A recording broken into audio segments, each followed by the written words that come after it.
हाँ शिवोहम।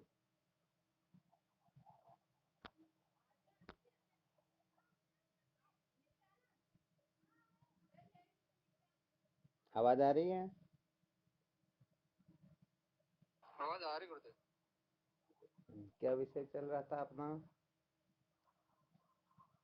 संसार को बनाए रखकर कभी भी सत्य का साक्षात्कार नहीं किया जा सकता। बहुत अच्छा। संसार को बनाए रखकर कभी भी सत्य का साक्षात्कार नहीं किया जा सकता, ठीक है ना? इसमें क्या सुना रहे थे?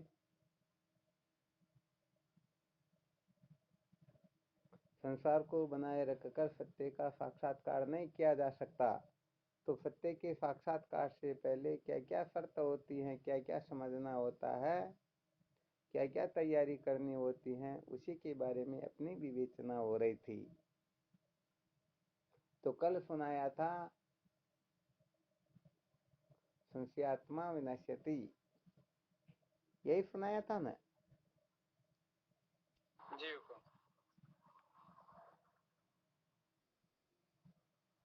अच्छा, किन किन का विनाश हो जाता है?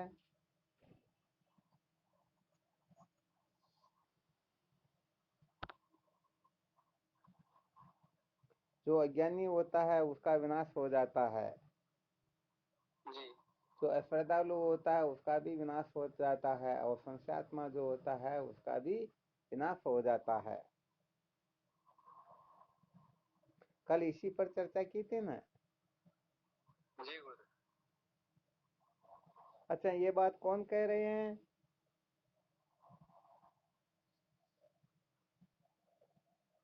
कृष्ण भगवान कह रहे जी सर।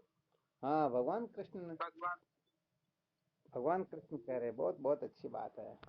किस जगह पर कह रहे हैं? चौथे अध्याय की 40 चौथे अध्याय के 40वें श्लोक में ये बात बताई जा रही कि ये तीन जो है, बाकी तो किसी का विनाश नहीं होता है, परंतु इन तीनों का विनाश हो जाता है। तो इसका मतलब यहाँ पर थोड़ा और रहस्य समझ लेते हैं कि ये जो तीन जो सूत्र बताए गए ना, अज्ञानी, असरदा और संशयात्मा, इन तीनों को यदि उलट दिया जाए तो क्या होगा? ज्ञानी श्रद्धावान ज्ञानी, श्रद्धावान और संशय युक्त संशय संशय संशय रहित। तो इसका मतलब जो संशय से रहित हो जाता है, अथवा जो ज्ञानी होता है, अथवा जो श्रद्धालु होता है, श्रद्धावान होता है, तो भगवान कृष्ण की दृष्टि में ये तीन बहुत ही उत्तम रत्न हैं। अर्थात ये इतने महत्वपूर्ण हैं कि यदि इन तीन में से एक भी रत्न किसी के पास में हो, कोई समस्त संशयों से रहित हो जाए, अथवा परमात्मा के बोध का ठीक प्रकार से अनुभव कर ले, अथवा समझो जो श्रद्धा से युक्त हो। यहाँ पर तीन प्रकार की कक्षा समझ लीजिए। एक जिज्ञासु की कक्षा होती है, दूसरी ज्ञानी की कक्षा होती है, तीसरी जीवन मुक्त महापुरुषों की कक्षा होती है। अथवा ऐसा समझ लेना चाहिए जो पहली दूसरी तीसरी भूमिका से युक्त हो, अथवा चतुर्थ भूमिका से युक्त हो, अथवा पांचवी छठी आदि से युक्त हो। तो जो पहली दूसरी तीसरी भूमिका में ठीक प्रकार से स्थित हो जाता है तो निश्चित रूप से श्रद्धावान हो जाता है। जो चतुर्थ भूमिका से युक्त हो जाता है, चतुर्थ भूमिका में पारंगत हो जाता है, तो वह तत्वज्ञानी होता है। और पांचवी छठी भूमिका में जो है वो समस्त संशयों से रहित हो जाता है। ध्यान देना अच्छी तरह से, ठीक है ना? तो यहाँ पर उत्तरोत्तर कहने का मतलब जिज्ञासु से ज्ञानी श्रेष्ठ होता है, ज्ञानी से भी जीवन मुक्त महापुरुष श्रेष्ठ होते हैं। ऐसा समझो, तीन मंजिल बनी हुई है, पहली मंजिल, दूसरी मंजिल और तीसरी मंजिल। आ गया समझ में? जी अब देखो, यदि कोई पहली मंजिल से गिरे, कोई दूसरी मंजिल से गिरे, कोई तीसरी मंजिल से गिरे, तो पहली मंजिल से गिरने वाले का और तीसरी मंजिल से गिरने वाले का तुलनात्मक अध्ययन कर लीजिए कि सबसे अधिक जो नुकसान होता है, सबसे अधिक जो क्षति होती है, तो किसको होगी? तीसरी मंजिल से गिरने वाले। हाँ, तीसरी मंजिल से गिरने वाले का बहुत बड़ा पतन हो जाएगा। शायद पहली मंजिल वालों के तो हाथ पैर ही टूटे, तो हाथ पैर शायद डॉक्टर लोगों की कृपा से वापस जुड़ भी जाते हैं और चलने फिरने के लायक वह हो भी जाता है। परंतु जो तीसरी मंजिल से गिरता है, निश्चित बात है वह तो सदा सदा के लिए मिट्टी में मिल जाता है। बस यही रहस्य है, आपको समझाया गया। अज्ञश्च सर्वदानश्च संस्यात्मा विनश्यति, नायम लोको अस्ति न परो न सुखम संस्यात्मन। तो देखो ये अश्रद्धा, यदि कोई साधक अश्रद्धालु हो जाए, अर्थात पहली दूसरी तीसरी भूमिका से भटक जाए, तो फिर साधन भजन करके फिर कहने का मतलब उनसे युक्त हो सकता है। पहले शायद एक आपको सुनाया था, नहीं तो ध्यान तो है नहीं। एक शायद वो भजन था, साधो भाई निश्चल पद सुखदाई, फिरता ने फिरता कर राखो गर्क ज्ञान के माई। योगी सोई युक्ति विचारे निस दिन रहत अचाई, ब्रह्मात्रण एक कर जाने जद आत्म पद पाई। साधो भाई निश्चल पद सुखदाई, फिरता ने फिरता कर राखो गर्क ज्ञान के माई। तो इसके अंतर्गत बताया था, भंवरा वर्तीले फिरे शहर में मेले खेले जाई, खान पान रुचि पेरे ओडे आठ कला उड़ जाई। साधो भाई निश्चल पद सुखदाई, कहने का मतलब 16 कला से संपन्न कोई हो और इस प्रकार से भंवरावर्ती लेकर के इस संसार में डोलता है, खान पान रुचि पहनने ओढ़ने में चित्तवृत्ति लगाता है, तो वह 16 कला संपन्न होते हुए भी वो 8 कला से रहित हो जाता है। फिर आगे बताया गया है, अली गली शहर में डोले राज द्वारे जाई, ज्ञान ध्यान में मन नहीं लागे, चार कला रह जाई। साधु भाई निश्चल पद सुखदाई, फिरता ने फिरता कर राखो गर्क ज्ञान के माई।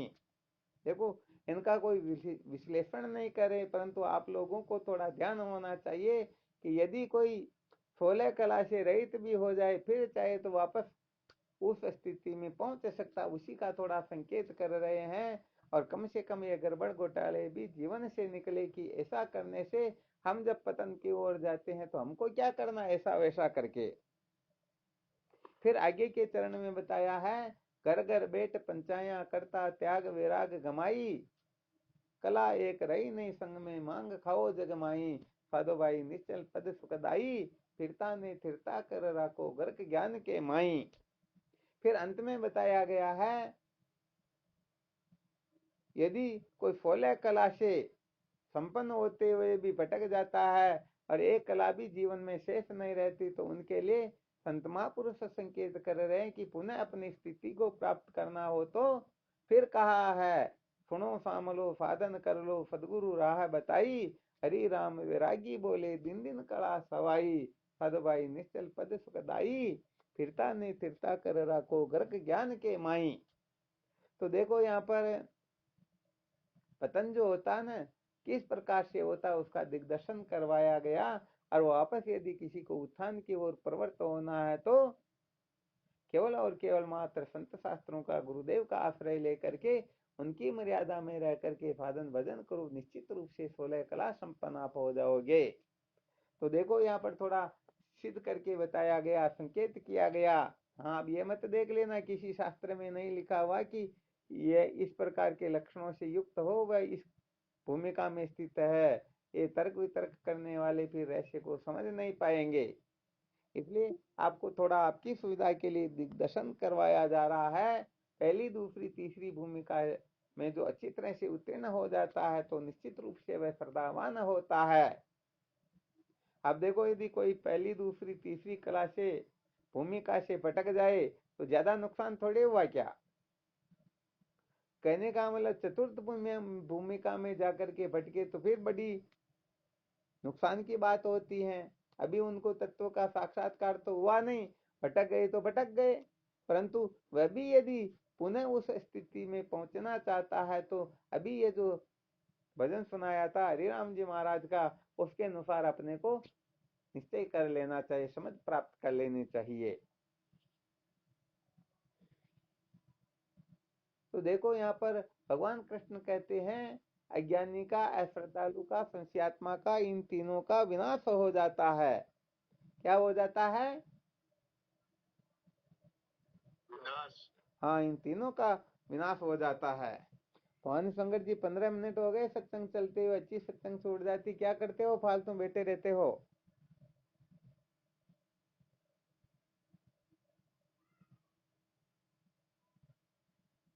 तो कहने का मतलब ये, हाँ स्वामी जी, आज क्षमा चाहता हूँ। चलो ठीक, बाद में बात। तो कुल मिलाकर के अज्ञानी, अश्रद्धालु, संशयात्मा, इन तीन का विनाश हो जाता है। इनके लिए बड़ा जोर दे करके कथन कर रहे हैं। इससे सिद्ध होता है कि ये तीन, ये कुलक्षण जिसके अंतर्गत नहीं है, समझ लेना चाहिए भगवान की दृष्टि में वह सर्वश्रेष्ठ है, उत्तम से उत्तम है। समझो उन्होंने अपने जीवन को धन्य बना लिया, सार्थक कर लिया, कृतार्थ हो गए। उनकी समझो सदा सदा की खटपट ही मिट गई। अरे भाई, यहाँ पर तो कोई प्रथम भूमिका में भी पैर रख देता है, प्रथम भूमिका के कुछ लक्षणों को धारण करने लग जाता है, तो समझ लेना चाहिए उससे बड़ा पुण्यात्मा इस सृष्टि में कोई है ही नहीं। निश्चित रूप से वह आगे की कक्षाओं में प्रवेश करता हुआ अपने जीवन को धन्य बना करके सदा सदा के लिए कृतार्थ हो ही जाएगा। तो यहाँ पर भगवान कृष्ण ऐसा नहीं कह रहे हैं कि ऐसा वैसा करने वाला बड़ा पुण्यात्मा होता है। हाँ ठीक है, अपनी जगह पर वो अच्छे होंगे, उत्तम होंगे, परंतु भगवान कृष्ण की दृष्टि में जो श्रद्धा से नीचे के साधनों में अटके हुए हैं, उनके लिए भगवान कृष्ण ज्यादा सत्व महत्व रखते ही नहीं। इसीलिए तो भगवान कृष्ण संकेत कर देते हैं उदारा थे, ये सारे के सारे उदार है, ठीक है अपनी अपनी जगह पर, परंतु ज्ञानी तो आत्मे में मतम है अर्जुन, ज्ञानी तो साक्षात मेरा स्वरूप ही है। आ गया समझ में। हाँ, तो कुल मिलाकर के साधकों को अच्छी तरह से देखो, हमेशा कुछ न कुछ सूत्र ठीक तरह से अच्छे अच्छे सूत्र सुनाए जाते, तो उनमें किसी सूत्र को पकड़ करके उसको ठीक ठीक समझने की चेष्टाएं करो। इतने सूत्र बताए गए हैं कि कहने का मतलब यदि एक सूत्र को कोई ठीक तरह से धारण कर ले, समझ ले, हृदयंगम कर ले, तो उनके कल्याण में स्वप्न में भी संशय नहीं है, निश्चित रूप से वो कृतार्थ हो ही जाएंगे। पहले खूब सुनाते थे, न कर्मणा न प्रजया न धन त्यागे न के मृत तत्व मानसु। अरे कोई सूत्र पकड़ करके देखो। और यहाँ पर जो ये 3 सूत्र चल रहे हैं बड़े विलक्षण है, इनके बारे में साधकों को खूब मंथन करना है, क्योंकि भगवान कृष्ण की जो वाणी है समझो साक्षात वेद वाणी है। और इसमें जो संशय करता है समझो वह भी निश्चित रूप से विनाश को प्राप्त हो जाता है। तो ध्यान रखना इन सूत्रों को। कुल मिलाकर के ज्ञानी नहीं बन सको तो कोई दिक्कत नहीं, श्रद्धालु नहीं बन सको तो भी कोई दिक्कत नहीं, संशयात्मा से मुक्त हो जाओ ऐसी स्थिति हो, नहीं हो तो भी दिक्कत नहीं, परंतु कहने का मतलब अज्ञानी है, श्रद्धालु और संशयात्मा मत रहना। यदि ऐसा रहेंगे तो समझो हमने अनंत जन्मों के पुण्यों को मिट्टी में मिला दिया। कम से कम ये तो समझ सकते हैं, ये बहुत बड़े अपराध है, बहुत बड़े पाप है, और इन पापों को अपने जीवन में कहीं पर स्थान नहीं देना है, महत्व नहीं देना है, इनके पीछे पागल नहीं होना है, ये तो कर सकते हैं ना। हाँ, यहाँ पर अज्ञानी रहने का मतलब क्या है, ज्ञान में ज्ञानी जनों की कोई निंदा करते हैं तो समझो वह ज्ञान को महत्व नहीं दे रहे हैं। यदि विवेकादि साधनों को कोई टेढ़ी नजर से देखते हैं, अरे फालतू की बातें हैं, तो समझ लेना चाहिए भटका हुआ है या नहीं है। हाँ, ये तो भाई देखो बात ऐसी है, खोता मारा सिंधु में मोती लाए पेट, वे क्या मोती लाएंगे जो रहे किनारे बैठ। जो बेचारे किनारे पर बैठे वो क्या मोती लेकर आएंगे। तो आप लोगों को कुल मिलाकर के इन सूत्रों का खूब मंथन करना है, खूब विचार करना है, जहां तक समझना वहां तक समझो, गहराई में प्रवेश करोगे तभी पता चलेगा, वरना किनारे पर बैठने से तो, किनारे पर बैठने से काम चलता क्या। नहीं चलता। हाँ, तो ये केवल अपने को शब्द मात्रों के ज्ञानी नहीं बनना, कि जो अज्ञानी हो, श्रद्धालु हो, संशयात्मा हो, उसका विनाश हो जाता है। हो सकता हम पूरे के पूरे अज्ञानी हो, श्रद्धालु हो, संशयात्मा हो, इसलिए अच्छी तरह से खोजबीन करके देखो कहीं मेरे अंतर्गत इन 3 में से कोई लक्षण कूट कूट कर तो नहीं भरे हुए हैं, थोड़े बहुत तो नहीं है, अंश मात्र तो नहीं है, क्योंकि अंश मात्र भी कुलक्षण जीवन को बर्बाद कर देता है। आ गया ना अच्छी तरह से समझ में। हाँ, खूब मंथन करने की जरूरत पड़ेगी, बिल्कुल सत्य बात है। तो यहाँ पर भगवान कृष्ण ने जब बड़े डंके की चोट से, बड़े उच्च स्वर से गर्जना करके ये सिद्ध कर दिया गया इन तीनों का विनाश होता ही होता है, तो हमें कुल मिलाकर के ज्यादा समझ में ना आए तो कम से कम ये तो समझ ही लेना है कि मुझे इन तीन गुंडों को अपने घर में स्थान नहीं देना है, इनको पालना नहीं है। बताओ, कोई गुंडों को अपने घर में बसाता है क्या? बसाता है क्या? कोई नहीं बसाएगा। तो समझ लो, ये कहने का मतलब गुंडे है, बदमाश है, ये अपने जीवन को मिट्टी में मिला देते हैं। इसलिए अपने को ये कुलक्षण जो है इनको निकाल करके फेंकना है। और यह इतना जरूर ध्यान रखना है कि जैसे रोड पर चलते हैं उसमें अत्यंत आवश्यक होता है कि हम नियम की अवहेलना न करें, नियम की पालना करें। होता या नहीं होता? हाँ, तो कुल मिलाकर के संत शास्त्रों में, ब्रह्म विद्या में यदि मूल जो स्रोत है उस जगह पर हम संशय करेंगे, उस जगह पर हम भटकेंगे, तो निश्चित रूप से अपना पतन हो ही जाएगा। इस पतन को रोकने वाला सृष्टि में कोई है ही नहीं, है ना? कोई बोल नहीं रहे क्या? बात जोश नहीं आ रहा क्या? जैसे समझो मरे हुए हैं। अरे क्या बात है, बड़े खतरनाक खिलाड़ी हो आप लोग।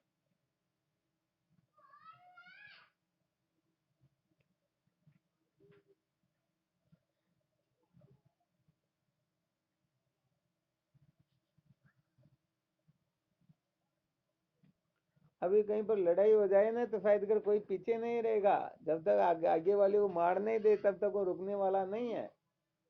किसी को थोड़ा कुछ कह करके देख लो कि तुम ऐसा गड़बड़ घोटाला करते हो, तो इसमें ये सत्संग वेदांत विचार तो पता नहीं कहाँ जाएगा, 100 गलती बता देगा तुम्हारे में इतनी गलती, अभी तक तो तुम कुछ नहीं समझते हो, अभी मेरे सामने बच्चे हो।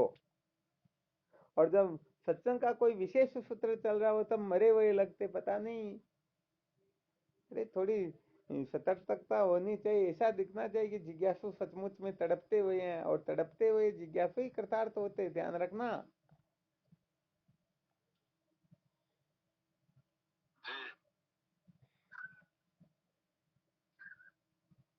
हाँ, परंतु क्या करें, अभी जिनके बहुत संसार के जूते लगने बाकी, वो इस रहस्य को थोड़े समझ पाएंगे।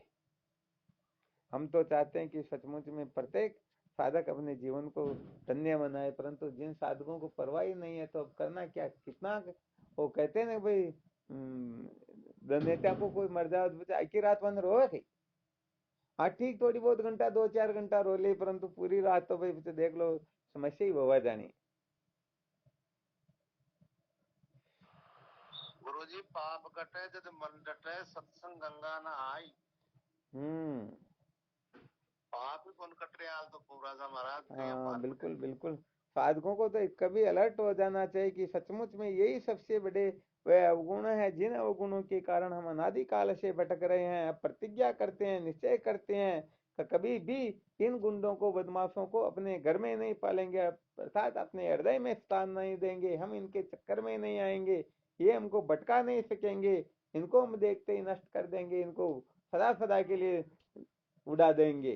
परंतु साधक लोग पता नहीं इनको रखना चाहते हैं, जरूरत होगी शायद इनकी, क्योंकि इनके बिना अभिमान की पुष्टि भी तो नहीं होती ना। तो भाई चलो ठीक है, जैसे आप लोगों की मर्जी, फिर भी कुल मिलाकर के साधकों को अच्छी तरह से समझ लेना है। इन तीन में से एक अवगुण भी किसी के अंतर्गत है तो सचमुच में वह मानव जीवन का चरम परम और अंतिम लक्ष्य प्राप्त करने में समर्थ नहीं हो सकेगा। सचमुच में हो सकता है 2 लक्षण उसमें नहीं है, केवल एक है, तो भी शायद वो चतुर्थ भूमिका के रहस्य को तो समझ सकता है, ब्रह्म ज्ञान तो उसको हो सकता है, परंतु पंचम षष्ठ भूमिका में जो आरूढ़ होना होता है, जीवन मुक्त महापुरुषों की जो स्थितियां होती हैं, शायद उनके जीवन में देखने को मुश्किल से ही मिले। हाँ ये जरूर है, ज्ञान के प्रभाव से उनका जन्म मरण तो नहीं होगा, वह जी पर सदा सदा के लिए कृतार्थ जरूर हो जाएगा। परंतु ये शरीर जब तक रहेगा, जीवन जब तक रहेगा, तब तक बेचारा वह रोता हुआ ही जीवन को पूरा करेगा। तो कुल मिलाकर के अच्छी तरह से देख लो, सप्त ज्ञान भूमिका में से मैं किस भूमिका में स्थित हूँ और किस भूमिका के लिए। हाँ, यदि खुद को समझ में नहीं आता तो कभी फोन करके संतों को पूछ लिया करो, मैं किस जगह पर बैठा हूँ, मुझे क्या करना चाहिए। और दूसरी बात ये भी ध्यान रखना, यदि करना चाहते हो तभी पूछना, वरना बताए समझ लो कि हम तो ये सब कुछ जानते हैं, हम क्यों करें। तो भाई पूछने की भी फिर जरूरत कहाँ पर है। वो तो चाहे कुछ भी कहे, किस प्रकार से भी कहे, उस प्रकार से कर सको तब तो अच्छी है, नहीं कर सको तो फिर अपनी मन मर्जी से चलना, तो फिर कोई दिक्कत थोड़ी है भाई। क्यों ना झूठ बोल बाकर आंगन उबा के कोई मेर थोड़ी है कि झूठ बोल बा के भी कोई मेर कौन है। और जमीन पर सो गया तो बोली लोटिया लोटिया ठेठ हरिद्वार तक जाओ ना, रोक वाला वाना है कोई। हाँ, इसलिए भाई सच्ची बात ये है कि कुल मिलाकर के समझो, ये सुनाया जा रहा है, ये यही कल्याण का साधन है। इसी हटकर सब अपने को पथभ्रष्ट करने वाला है, बर्बाद करने वाला है, निश्चित रूप से अपने को दुर्गति की ओर ले जाने वाला है। इसलिए मेरे जीवन में, दूसरों के जीवन में क्या रहे क्या न रहे, मैं उनका कोई जज नहीं हूँ, उनका वकील नहीं हूँ। उन्होंने मेरे को कोई लिखतम नहीं दे रखी है कि मेरे लिए क्या करना क्या नहीं करना। मुझे तो मेरे बारे में अच्छी तरह से ख्याल रखना है कि ये तीन कुलक्षण मेरे जीवन में प्रकट न हो, मेरे में ये न आए। तो कहने का मतलब यहाँ पर जो बताया गया है, ये संशयात्मा बड़ा खतरनाक होता है। यदि एक बार संशय हो गया तो सच्ची बात है, जीवन में कभी भी आप उस संशय से मुक्त नहीं हो पाओगे। आ गया समझ में। इसी के बारे में समझ लिया, ये तो चोर है, डाकू है, बदमाश है, गुंडा है, तो फिर भले वो कितना भी उपदेश क्यों ना करे, यही रहेगा, नहीं नहीं ये तो एक नंबर का, दो नंबर का, ये तो ऐसा है वैसा है, फिर उनकी बात है। अरे जब उनके प्रति ही श्रद्धा नहीं है तो बताओ उनके वक्तव्य की और किसी की श्रद्धा हो सकती क्या? नहीं होगी ना। हाँ, तो होता है क्या, यहाँ पर हम शास्त्र को खूब मानते हैं, शास्त्र की नहीं मानते हैं। भगवान को खूब मानते हैं, भगवान की नहीं मानते हैं। गुरुदेव को पता नहीं, ईश्वर का भी ईश्वर बताते हैं, ईश्वर गुरुदेव को खूब मानते हैं, परंतु गुरुदेव की मानते नहीं है। बस यही कारण हो रहा है कि हम सचमुच में अविद्या के बंधन से मुक्त नहीं हो पा रहे हैं। वरना वास्तव में अविद्या है कहाँ पर। ये सारा का सारा जगत जाल स्वप्न के समान है, रस्सी में सर्प के समान है, जो वस्तु है ही नहीं। अरे उसको निवर्त करने में क्या समय, और जो वस्तु नित्य प्राप्त है उसको पाने में देरी क्या, कुछ हो सकती क्या? जी गुरु। हाँ, बिल्कुल होती ही नहीं। इसलिए भाई अच्छी तरह से यहाँ 4-5 रोज हो गए इसी विषय पर मंथन इसीलिए ज्यादा अधिक करवा रहे हैं कि प्रत्येक साधक को यदि कोई भटकाने वाली वस्तुएं हैं तो यह श्रद्धा और संशय आदि हैं।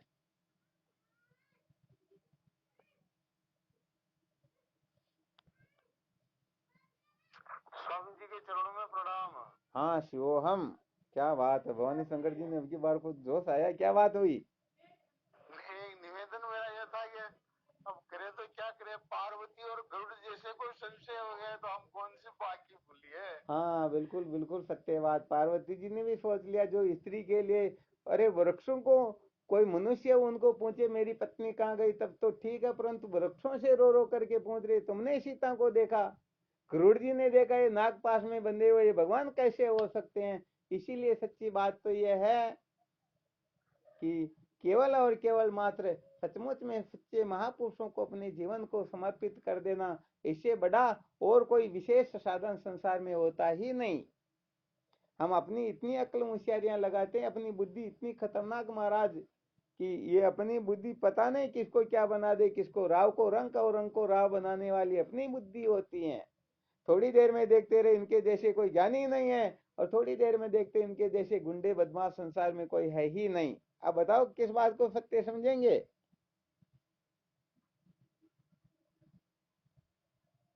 इसीलिए तो जो खुद की बुद्धि पर निर्भर रहता है वो बड़ा खतरनाक होता है।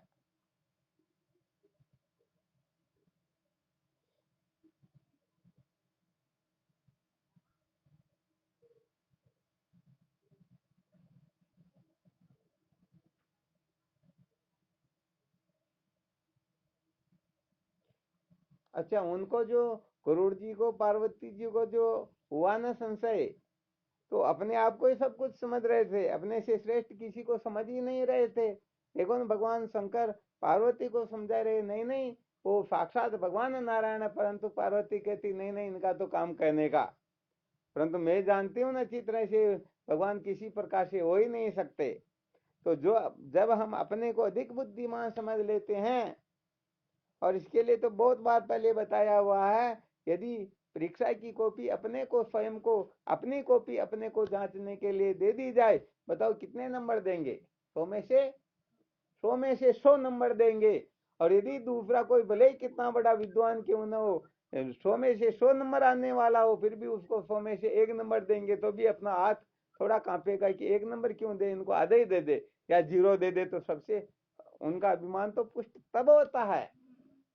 तो भाई यहाँ पर सच्ची बात ये है, अभिमानी प्रकृति के जो होते हैं ना, वो कभी भी न तो श्रद्धालु हो सकते हैं, न संशय से रहित हो सकते हैं, और जो श्रद्धा से युक्त होते ही नहीं, उनको ज्ञान तो स्वप्न में भी होने वाला है ही नहीं, क्योंकि भगवान कृष्ण ने पहले ही मोर छाप लगा दी, श्रद्धावान लभते ज्ञानम, श्रद्धावान ही ज्ञान को प्राप्त कर सकता है।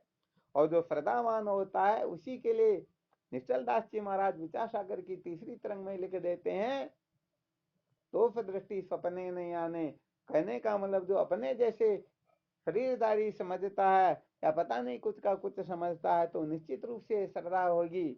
और जो समझ ले गुरुदेव साक्षात ब्रह्म है, संत महापुरुष साक्षात परमात्मा है, ये साक्षात भगवान के नित्य अवतार है, तो बताओ भगवान के बारे में हम कभी श्रद्धा करते हैं क्या?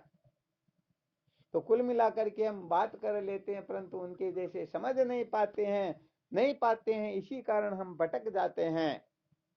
तो भाई देखो, इनके बारे में खूब मंथन करना, इसके बारे में बार बार इसीलिए विचार करवाया जा रहा है कि ये बड़े खतरनाक सूत्र है। इन 3 सूत्रों को यदि कोई अच्छी तरह से धारण कर ले तो निश्चित रूप से वह तत्व का जिज्ञासु भी हो जाएगा, ज्ञान के बंधन से मुक्त भी हो जाएगा, और जीवन मुक्त तो वह निश्चित रूप से होगा ही होगा। तो जो इस अश्रद्धा रूपी दोष से मुक्त हो जाता है, वह ज्ञान की 3 भूमिकाओं में स्थित हो जाता है। जो इस अज्ञान से ऊपर उठ जाता है, वह चतुर्थ भूमिका में आरूढ़ हो जाता है। और जो संशयात्मा से संशय से रहित हो जाता है, मुक्त हो जाता है, छुटकारा प्राप्त कर लेता है, वह जीवन मुक्त हो जाता है। क्योंकि जीवन मुक्त महापुरुषों का किसी में आग्रह रहता ही नहीं। हाँ, एक जीवन मुक्त महापुरुष की आख्यायिका आती है, दृष्टांत आता है कि कोई जीवन मुक्त महापुरुष कहीं भिक्षा के लिए जाते हैं, तो वहां पर क्या होता है कि जिस घर पर जाते हैं वहां पर कुमार का घर था, और वो कुमार मर गया था, और कुमार की पत्नी जो है बैठ करके रो रही थी। और जीवन मुक्त महापुरुष कहते, अरे भाई तुम रो क्यों रही हो? तो कहने लगती, मेरा पतिदेव मर गया।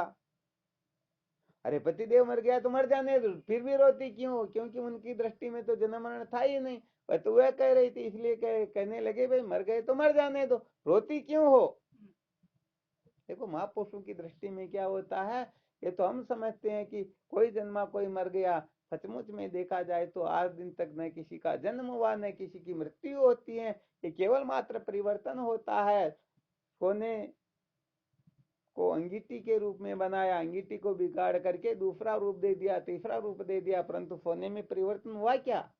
तो आत्मा तत्व ज्यों का त्यों होता है, और ये अनात्म प्रपंच जो है परिवर्तित तो होता रहता है। तो महात्मा कह देते मर गए तो मर जाने दो, रोती क्यों हो? कहने लगती भाई अब मेरे को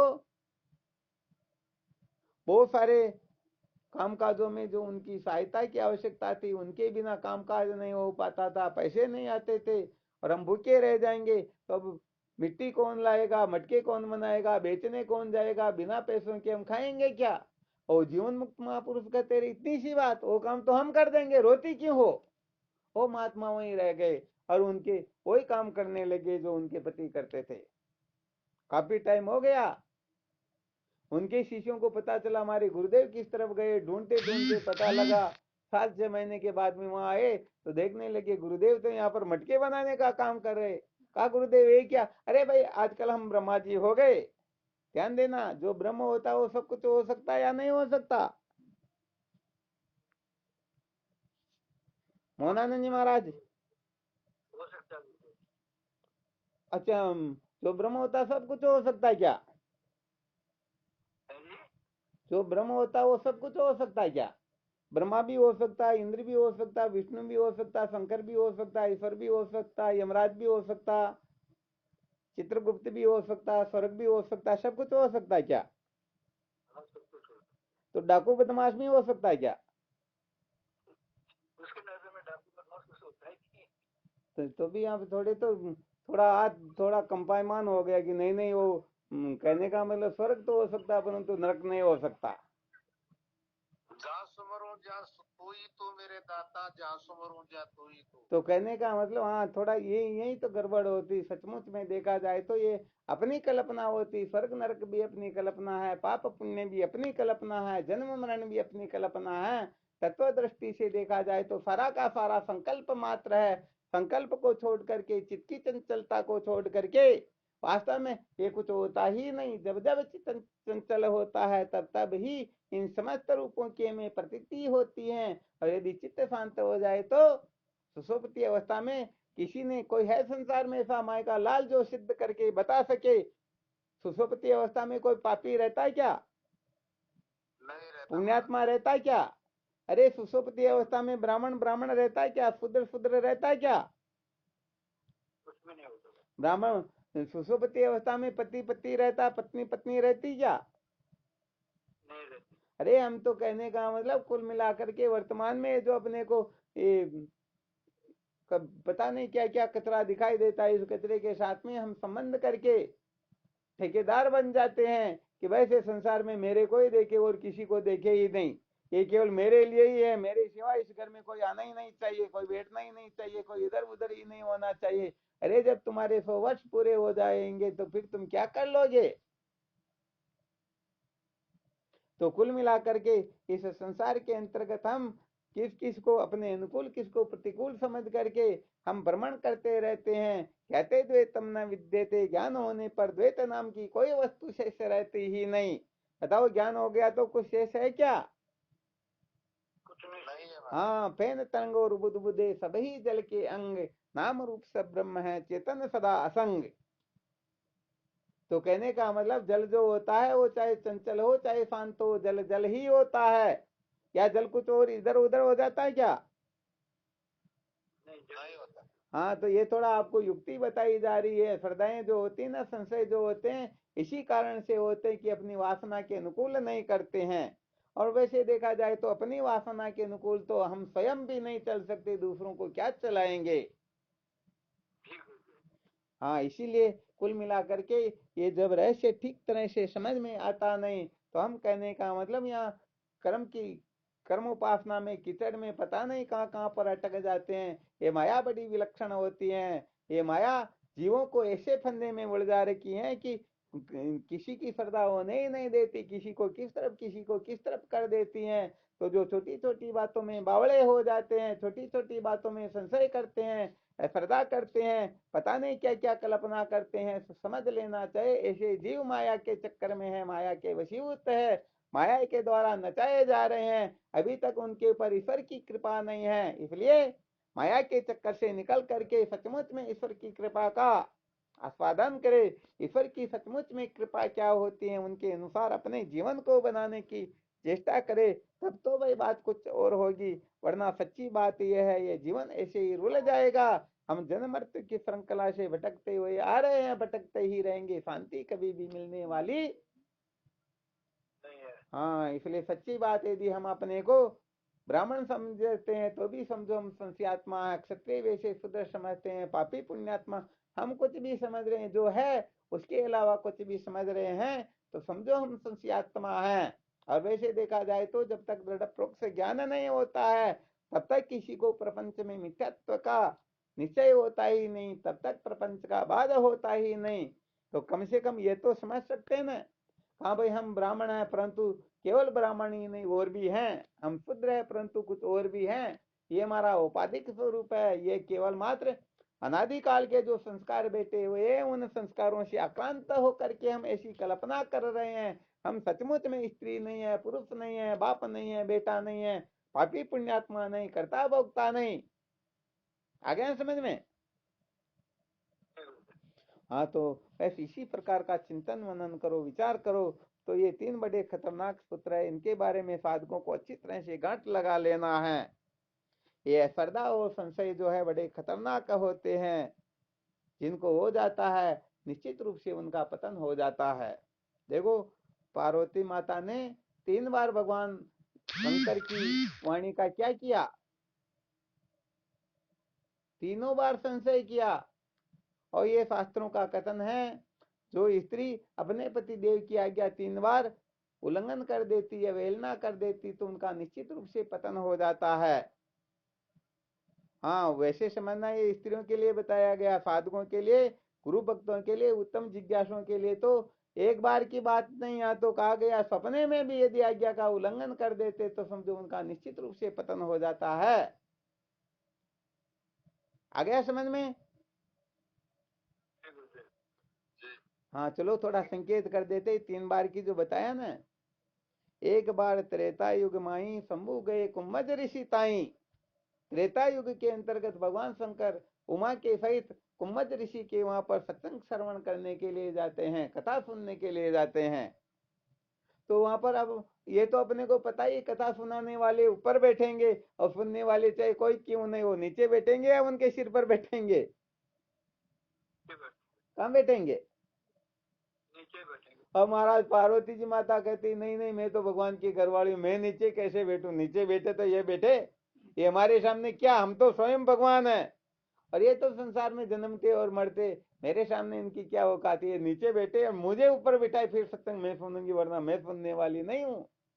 भगवान शंकर उस समय उनको समझाते, परंतु फिर भी उनके खोपड़े में बात बैठती नहीं है और सत्संग नहीं सुन पाते। एक संशय तो वे हो गया। दूसरा संशय होता है जब भगवान राम वन में सीता माता के लिए पूछते फिर रहे, उसमें भगवान शंकर उनको साष्टांग दंडवत प्रणाम करते, मेरे आराध्य है, और पार्वती कह देती नहीं नहीं, ये आपके आराध्य कैसे होते? तो संसारी है, ये तो पत्नी के विरह में रो रो करके पागल हो रहे हैं, वृक्षों से पूछ रहे हैं कि मेरी पत्नी को देखा। अरे जिनको ये पता ही नहीं कि मेरी पत्नी कहाँ पर, वो ईश्वर के ईश्वर कैसे हो सकते हैं? उसमें भी खूब समझाया, परंतु फिर भी संशय हो गया। और जब राजा दक्ष ने यज्ञ किया, उस समय भगवान शंकर को आमंत्रित किया ही नहीं, और जितने भी देवता सबको यही कहा कि आप सबको अपना विमान कैलाश के ऊपर घुमा करके लाना, ताकि उनको पता चले कि ससुर के साथ अकल मुशेरी लगाने का क्या परिणाम होता है। तो जब सब वहां से निकलने लगे तो पार्वती माता ने पूछ ही लिया, भगवान ये सब जा कहां पर है? तो भगवान शंकर कहते, तुम्हारे पिता यज्ञ करवा रहे हैं, ये सब वहां पर जा रहे। अरे वहां पर जा रहे तो फिर मैं नहीं, अपने को निमंत्रण नहीं आया, अपने को नहीं जाना। तो वहां पर भगवान शंकर को उपदेश करने लग गई। हाँ, वैसे मेरे को भी बहुत साधक है, ऐसे कुछ कहूँ तो मेरे को भी ज्ञान देने लग जाते हैं। तो भगवान शंकर को उपदेश करने लगी, देखो बात ऐसी है, भगवान के मंदिर में जाना हो तो किसी से आज्ञा लेने की जरूरत नहीं होती है, तीर्थों में जाना हो तो किसी से आज्ञा लेने की जरूरत नहीं होती है, सत्संग में जाना हो आज्ञा लेने की जरूरत नहीं है, कोई बीमार हो रहा उनकी कुशल क्षेम पूछने के लिए जाना, आज्ञा नहीं लेनी, कोई मर गए उनके दाह संस्कार में जाना, आज्ञा लेने की जरूरत नहीं है। ऐसे ही बेटी को बाप के घर जाने के लिए किसी की आज्ञा की जरूरत ही नहीं है। भगवान शंकर अच्छी तरह से समझाते, फिर भी उनको समझा देते, आप इतने नहीं समझते, मुझे पता है पिता के घर तो बेटी को बिना बुलाए ही जाना चाहिए। और पता आप लोगों को, फिर वहां पर जाते हैं और जब भगवान शंकर का आसन भी सारा अस्त व्यस्त जब पता चलता है और उनका अपमान फिर उनसे सहन, और फिर उसी समय वो अग्निकुंड में कूद करके अपने प्राणों को, तो देखो यहाँ पर जब उस स्त्री ने, पार्वती ने 3 बार पतिदेव की अवहेलना की तो उसे अग्नि में जल करके भस्म होना पड़ा। अब आजकल कहे तो क्या बात, 3 बार तो बात छोड़ो, एक दिन में 1000 बार अवहेलना कर देते हैं। इसलिए अब बात कुछ विलक्षण है, क्योंकि ज्यादातर सब वर्ण संकर हो गए हैं। क्या हो गए हैं? हाँ, तो साधक भी ज्यादातर वर्ण संकर हो गए। अब इनको कितना समझाएं? तो ठीक है, फिर भी कुल मिलाकर के अपने को पतित नहीं होना चाहिए, अपने को पतन की ओर नहीं जाना चाहिए। हम समझते हैं कि कम से कम अपने जो साधक है ऐसे शूरवीर हो, अलर्ट हो, क्योंकि हमारा कोई पूरी सृष्टि में झंडा गाड़ने का, सब लोगों को समझाने का ठेका नहीं। हम तो चाहते 2-5 साधक भी हो, बड़े सूरवीर हो और सचमुच में ऐसे को समझने वाले हो तो समझो बात कुछ और है, वरना न तो भीड़ करने की आवश्यकता, न कहीं जय जयकार करवाने की आवश्यकता है। ये सारा का सारा कचरा है, सारा का सारा स्वप्न मात्र है। यदि पूरे संसार में जय जयकार हो जाए फिर भी अरे सुसुप्ति अवस्था में कोई औचित्य नहीं, और 100 वर्ष पूरे होने पर क्या है। इसलिए ये सारा का सारा झगड़ा झमेला होता है, कचरा होता है, मूर्खों का पागलपन होता है। हम तो केवल मात्र जिज्ञासुओं को महत्व देते हैं, ब्रह्म विद्या के सिवाय और कुछ सुनना सुनाना पसंद भी नहीं है। साधक ही मिले तो जीवन में मिले, बाकी मूर्खों का क्या संग करना। तो कम से कम साधकों को ये समझ ही लेना चाहिए कि हमको साधक समझ रहे हैं तो कम से कम हमारा भी ऐसा बनता या नहीं बनता, हमें भी गड़बड़ घोटाला नहीं करना है। हाँ बिल्कुल सत्य बात, वरना सच्ची बात है, पतन के सिवाय, भटकने के सिवाय, रोने पछताने के सिवाय कुछ भी जीवन में मिलने वाला है ही नहीं। गुरुजी मैं राग जो भैया थोड़ा सा गया नाराज मत हो जाए, जो जगत जीवा के चारण कारण लेवे समता होता है जी हमारा सतगुरु की बलियारी। नहीं नहीं, नाराज तो क्यों हो, क्या क्या लेना देना वास्तव में।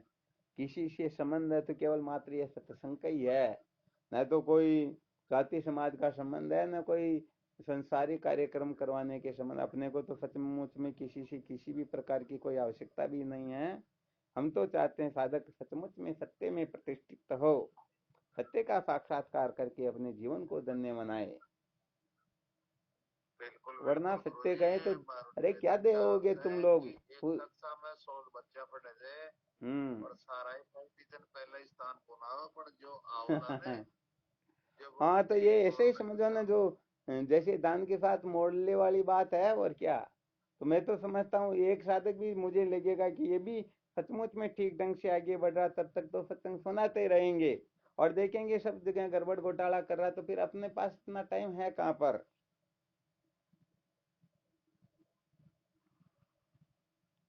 बिल्कुल सही बात है महाराज। तो वैसे मैं तो चाहता हूँ कि जिसमें एक साधक की बात कर रहा हूँ वैसे समस्त साधक बने।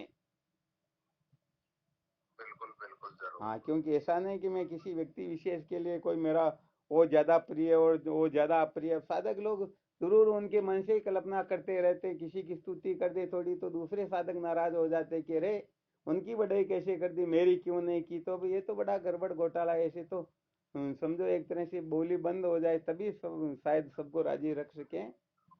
तो साधक लोग बड़े खतरनाक होते, क्या करें। मतलब यही आ रहा है। बिल्कुल सही है। क्योंकि मैंने अनेक बार देखा हुआ किसी साधक की थोड़ी स्तुति कर दे तो दूसरे साधक ऐसे बावड़े हो जाते हैं, अरे मेरे सामने तो कुछ भी नहीं, उनका नाम कैसे से ले लिया, उनकी स्तुति कैसे कर दी। तो मैं तो चाहता हूँ कि साधक लोग तो ऐसा चाहते हैं कि मैं जैसे गुरुजी को नचूं वैसे नाचे। परंतु मेरा तो आज दिन तक का रिकॉर्ड मुझे कोई गुलाम बना ही नहीं सका, ऐसी कोई शक्ति सत्ता सामर्थ्य नहीं कि मुझे नचा सके। हाँ कुछ समय के लिए नचा सकते हैं, परंतु इतना अविवेकी नहीं हूँ कि जीवन भर उनके चंगुल में पड़ करके उनके पीछे पागल हो जाऊं। इसलिए कहने का मतलब ये ऐसी मूर्खता किसी को करनी नहीं है, और सत्य के साक्षात्कार के लिए सबको अपने अपने हिसाब से आगे बढ़ते रहना। मैं क्या करता हूँ क्या नहीं करता हूँ ये मेरी व्यक्तिगत समझ है। उस समझ के लिए आपको मैं अच्छा कर रहा हूँ बुरा कर रहा हूँ किसी को सलाह मशवरा देने की कोई आवश्यकता नहीं है। तुमको क्या करना, क्या समझना, क्या है क्या नहीं, उसके बारे में समझदारी प्राप्त करो और अपने जीवन को धन्य बनाओ। ऐसा नहीं कि गुरुजी आप यहाँ क्यों बैठे, ऐसे क्यों बैठे, ऐसे क्यों खड़े हो, ऐसे क्यों बोलते हो, ऐसे क्यों रहते हो। वो मैं जानू मेरा काम जाने, क्योंकि मेरे से ज्यादा तुम समझदार तो हो नहीं कि मेरे को समझा दोगे। और वैसे मेरे ऊपर तो ऐसे ऐसे विलक्षण विलक्षण महापुरुषों की कृपा है कि मैं चाहूं भटकना फिर भी मेरे को भटकने देते नहीं। इसलिए साधकों को अपने जीवन को व्यर्थ बर्बाद नहीं करना, गुरुओं की दृष्टि में गिरना नहीं है। अपने को केवल मात्र साधकता के लक्षणों से युक्त होकर के ब्रह्म विचार करना है। हाँ तब जाकर के सचमुच में जीवन सार्थक होगा, वरना सच्ची बात है आप जिस जगह पर हो वहां से पता नहीं कितने गिर जाओगे। गुरुजी हाँ चलो ठीक, तो फिर ये संशयात्मा सबसे ज्यादा खतरनाक है, ध्यान रखना, ठीक है ना। तो कुल मिलाकर के और ज्यादा हो सके न हो सके फिर भी वेदांत व वेदांत के संत शास्त्रों से हमें संशय नहीं करना, किसी प्रकार की अश्रद्धा अपने को पनपने नहीं देनी है। जी गुरु जी। वाह, चलो बहुत बहुत धन्यवाद। करो साधन भजन, ठीक है ना। प्रभु जी चरणों कोटि कोटि प्रणाम। हाँ, नमो नारायण। शिवोहम। प्रणाम। हाँ, शिवोहम। शिवोहम। होम गुरुदेव होम। हाँ, शिवोहम। स्वामी जी के चरणों में साष्टांग प्रणाम। शिवोहम। शिवम गुरुदेव शिवम। हाँ, शिवोहम। चरण स्पर्श। शिवोहम। शिवम। प्रणाम स्वामी जी, आपके श्री चरणों में कोटि कोटि प्रणाम। हाँ, शिवोहम।